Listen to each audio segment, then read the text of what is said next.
This table is for VIP guests. Please find somewhere else. I froze. It was my son's wedding, but my daughter-in-law said it as if I were a stranger. I looked around. Flowers. Crystal glass. Soft lights everywhere. Then I looked down at my old suit, and at table 1, the seat I had just taken. The irony was hard to miss. Just a few hours earlier, I had signed the check myself, paying for all of it. I took my wife's hand. We walked away in silence, not knowing that the night was about to expose everything. Before I go on, if you're listening to this story and something feels familiar, please subscribe to the channel and leave a comment telling me where you're listening from. Now, let me tell you what happened right after that. I didn't say anything after that. I just stood there for a few seconds, long enough to realize that people around us had heard. No one spoke up. Glasses were still raised. Smiles stayed in place, as if what had just happened was too small to matter in such a luxurious afternoon. I knew that feeling well.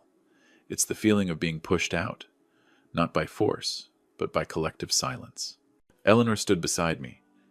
She didn't ask questions. She didn't react. 40 years of marriage taught us how to understand each other without words. Her hand gently tightened around mine, barely noticeable, a quiet reminder that she was still there. But I could feel the hurt rising in her, slowly like water soaking into cloth. Table 1 was where the staff had led us in the first place. I didn't ask for it. I didn't refuse it. I simply assumed that was how things were meant to be. Then Tiffany walked over, with 2 bridesmaids, long dresses, fixed smiles. Her eyes looked straight at me, the way you look at a decoration placed in the wrong spot. She said those words cleanly, clearly. No explanation needed. I turned and looked for Brandon. My son was near the stage, adjusting his tie, talking to people I didn't recognize. I called his name, not loudly, just enough for him to hear. Brandon turned around. He looked at me for a second. Then his eyes slid quickly to Tiffany. I waited for something. Anything. A gentle word. Even hesitation. But there was nothing. "Dad," he said quietly in a rush, "it's crowded today. You and Mom will be more comfortable in the back." Comfortable. I nodded. Not because I agreed, but because I understood the conversation was over. In that moment, I realized I was no longer the center of my son's world. And maybe I hadn't been for a very long time. We stood up. The chairs were pushed back neatly. No one stopped us. A young waiter led us past rows of white tablecloths, past the softly lit area for the cameras, then turned into a narrow path behind everything. The music grew distant. Laughter faded away. The new table had no number, just a plastic table with a simple cloth, set near the technical area. There were cables, control boxes. A few people bent over checking equipment. No one noticed us. Eleanor pulled out my chair, then sat across from me. I looked at her. She smiled. That familiar smile. The one she always uses when she wants me not to worry. But I couldn't stop thinking. The thoughts came slowly, quietly, one after another. I thought about that morning, when I signed the final check. $2.5 million. I signed without hesitation. I believed it was a father's duty. I believed it was how I closed the chapter of raising a child. I also thought about the beach house. I had kept it a secret, planning to give it as a gift after the wedding. Not to impress anyone, but to let Brandon know that no matter how far he went, there would always be a place to come home to. Sitting at that table, I wondered if he still needed that. Eleanor placed her hand over mine. "We're fine," she said softly. I nodded. I didn't want her to see the shift inside me. I didn't want this day to become an even heavier memory. Music from the stage drifted over. The host began talking about love, about the future, about promises. I listened, not because I believed every word, but because I wanted to understand where my son stood within them. Yet with every sentence I felt farther away. I looked around. No familiar faces, no eyes searching for us. In that moment I understood something simple. When people decide to remove you from the frame, they do it gently. No arguments, no explanations. They just move you to another corner and continue the party as if nothing happened. I sat there, hands resting on the table, back straight, silent. I didn't know that just minutes later, this very silence would be where everything began to crack. I stayed seated at that table for a long time. No one noticed us. The technicians spoke quietly among themselves, careful not to let their voices drift into the reception. Eleanor adjusted the shawl on her shoulders, then placed her hands back on her lap, as if reminding herself to stay calm. I could hear my own heartbeat, slow, steady. I thought maybe this was how the rest of the afternoon would go, sitting in a corner, watching everything pass by, leaving when night finally fell. Then I heard Brandon's voice, not from the stage, not through the main speakers. It came from right behind me, from a monitor speaker near the technical area. At first I thought it was a test recording, but the voice was too real, too close.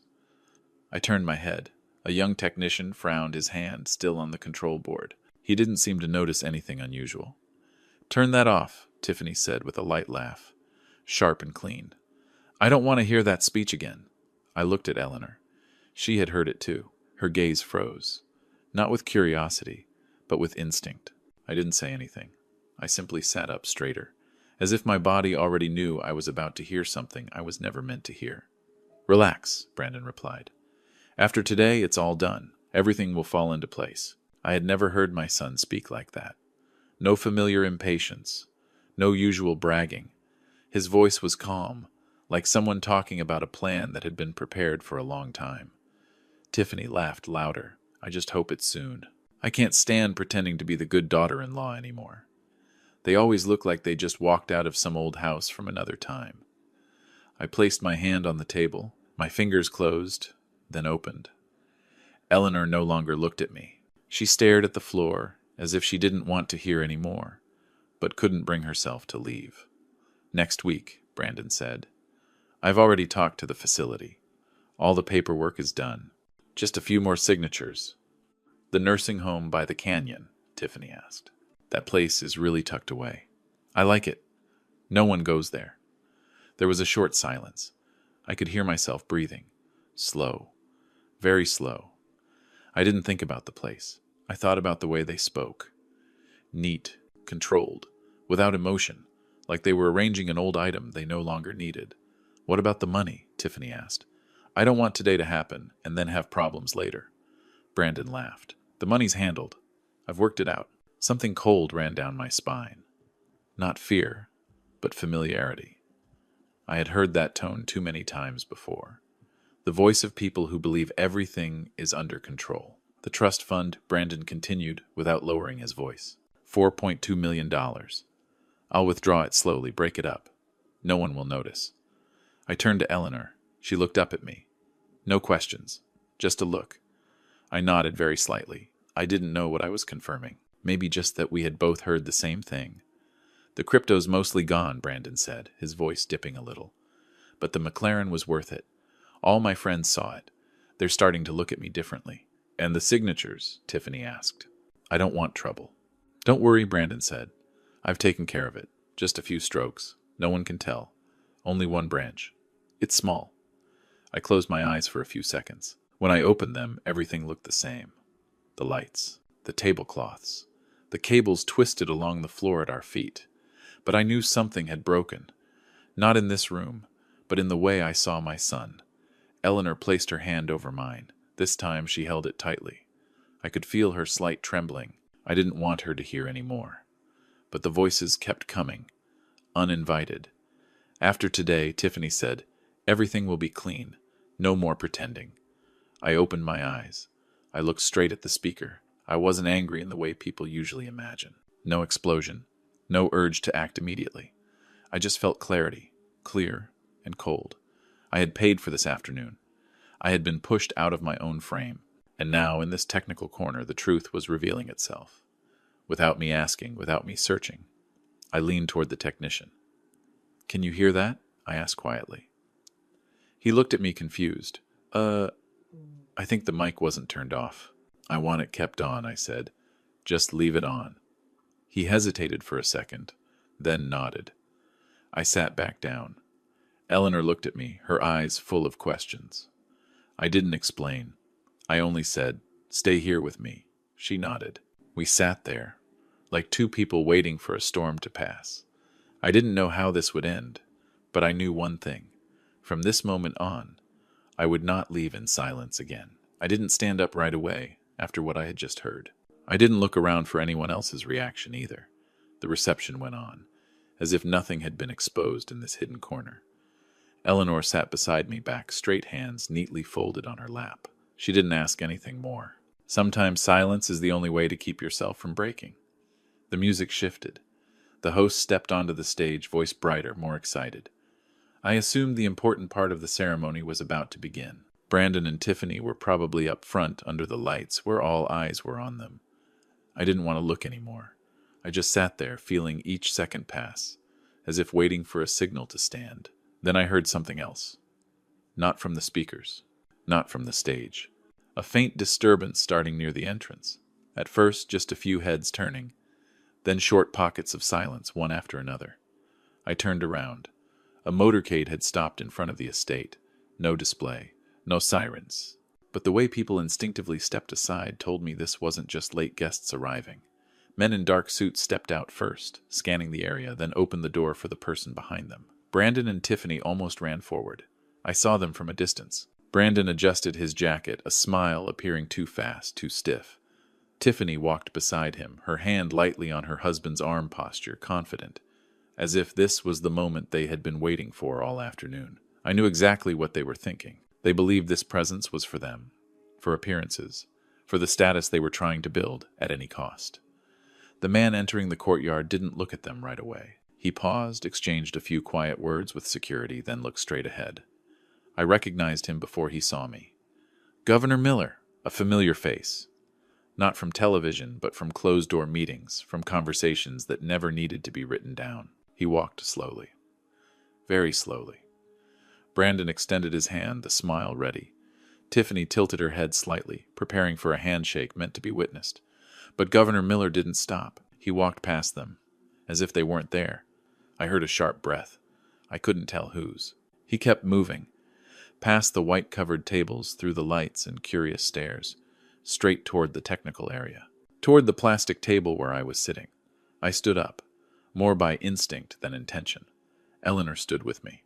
Nate Sterling, he said, voice low and clear. What are you doing sitting in this corner? I looked at him. I didn't smile. I didn't act surprised. Good to see you, Miller, I replied. Looks like I was seated in the wrong place. He glanced around, then at the table, then back at me. A faint crease formed between his brows. The entire board has been looking for you, he said. The Bay Project is waiting on a final decision. 500 million. They say no one's willing to sign without you. The space around us seemed to freeze. I could feel it even without turning around. Eleanor lightly touched my hand. Just enough. I'll handle it later, I said. Today is my son's wedding. Governor Miller studied me for another second, then turned to Eleanor. Mrs. Sterling, he nodded. It's been a long time. She returned a polite smile. Nothing more, nothing less. Only then did I turn back. Brandon stood not far away. His face had changed completely. No smile, no confidence. Tiffany stood beside him, gripping her glass tightly, her eyes shifting, as if trying to piece together information that had just fallen apart. Whispers began around us. Not loud, but enough to form a wave. I heard my name for the first time that afternoon, not with disdain, but with late recognition. Who is he? Sterling Global Energy. Isn't that... I didn't need to hear the rest. I had sat in rooms where a single nod could open or close an entire path. I knew the feeling of watching people realize they had misjudged someone. Governor Miller turned to the crowd. My apologies for the interruption, he said, but I need to speak with Nate Sterling. Right now, no one objected. No one spoke. Brandon took a step forward, then stopped. He looked at me, and for the first time, there was something like fear in his eyes. Not fear of embarrassment, but fear of realizing the ground beneath him was no longer solid. I looked at my son. No anger, no accusation, just a look. In his eyes, I saw an unspoken question. Who are you, Dad? I didn't answer. I turned to Governor Miller. Give me a few minutes, I said. I need to take care of a family matter. He nodded. I'll wait. I stood there, under the lights, surrounded by stairs, in a reception I had been asked to leave at the center table. And for the first time that afternoon, I knew things were about to change. Not because I wanted to make a scene, but because, once the truth is exposed, there's no putting it back. I didn't rush onto the stage. I stood still for a few more seconds, long enough for the room to reset its breathing. The whispers faded. The music had stopped at some point. The lights were still on, but no longer dazzling. I could feel the shift clearly, like a door quietly closing, revealing a different space behind it. Colder, more honest, I walked forward one slow step at a time, not to draw attention, simply because I no longer had any reason to hurry. Eleanor stayed seated in the back. She looked at me, her expression strangely calm. I knew she understood what I was about to do, even though we hadn't exchanged a single word. On the stage, the microphone was still live. I picked it up, tested it once, then brought it closer. The sound came through steady. No tremor. I heard my own voice, older, deeper, but clear. "I'd like to say a few words," I began. No one interrupted. No one objected. Brandon stood below, arms hanging at his sides, face tight. Tiffany stood next to him, her eyes darting quickly, as if searching for an exit. "I didn't plan to speak today," I continued. "I believed my role had ended when I signed the final documents for this wedding." I paused. Not long. Just long enough for people to remember that part. I looked down. Brandon avoided my eyes. Tiffany didn't. She looked straight at me, but her gaze had changed. The earlier contempt was gone. In its place was open defense. "However," I said, "there are some things that, if not said here, will never have another chance to be said." I tilted my head slightly. A man stepped onto the stage and stopped a short distance from me. My attorney. He didn't smile. He didn't greet anyone. In his hands was a thin stack of documents, neatly arranged. "I'll keep this brief," I went on, "because I don't want to prolong the discomfort for anyone." I looked directly at Brandon. Over the past 18 months, transactions were made without my knowledge. $4.2 million was withdrawn from the family trust. A wave of murmurs rose, then quickly pressed down. I didn't need to look to know. There were signatures placed on transfer documents, I continued, that I never signed. Brandon took a small step back, very small, but enough for me to see it. "My attorney has verified everything I said evenly. There is documentation. There is no misunderstanding. I didn't use harsh words. I didn't need to. Truth, when placed correctly, carries its own weight. I also need to clarify one more thing," I said. "The wedding gift I intended to give today will no longer be given." Tiffany let out a tiny sound, like a breath cut short. Brandon looked up at me. For the first time that afternoon, real panic showed in his eyes. "The beach house transfer has been canceled," I said. "And the car displayed outside," I paused, turning slightly toward the entrance, "was purchased using illegitimate funds. Recovery is already in progress." No one asked how I knew. No one dared. The silence grew thick, as if the room wanted me to continue, and feared it at the same time. I lowered the microphone slightly. "I'm not standing here to humiliate anyone," I said. "I'm standing here to close doors that should have been closed a long time ago." I made a small gesture. Security stepped forward. Not fast. Not rough. They stopped beside Brandon and Tiffany, keeping a respectful distance. "I think I said this reception has gone on long enough." Tiffany tried to speak, but no sound came out. Brandon turned toward me, his lips moving. I didn't listen. I didn't need to. I had heard enough. They were escorted out. No delay. No argument. The large doors of the estate opened, then closed behind them. The sound was soft, but I knew that for them it would echo for a long time. I remained on the stage for a few more seconds. No applause. No movement. I nodded to my attorney, then stepped down. When I returned to the plastic table from earlier, Eleanor was already standing, waiting for me. She took my hand. "It's over," she said softly. I nodded, but deep down I knew this wasn't an ending. It was simply the moment when everything returned to where it truly belonged. We left the estate as the sky softened into evening. No one walked us out. No one tried to stop us. That eased me more than I expected. Eleanor walked slowly beside me, her hand in mine, warm and familiar. Our old car was parked by the side entrance where the trees dimmed the lights. I opened the door for her, then took the driver's seat. When the engine started, that familiar sound pulled me back from the space that had just closed behind us. We didn't speak during the first stretch of the drive. I watched the road ahead, straight and quiet. Eleanor looked out the window. Some things once said where they needed to be said don't need repeating anywhere else. I thought about the faces in that estate, about how their expressions shifted in just a few minutes. I didn't blame them. Everyone has their own way of measuring people. I only regretted realizing my son's measure too late. The days that followed moved steadily. No noise, no urgent calls. My attorney handled everything in proper order. I signed papers, read them carefully, then signed again. I didn't feel relief right away. Emptiness came first.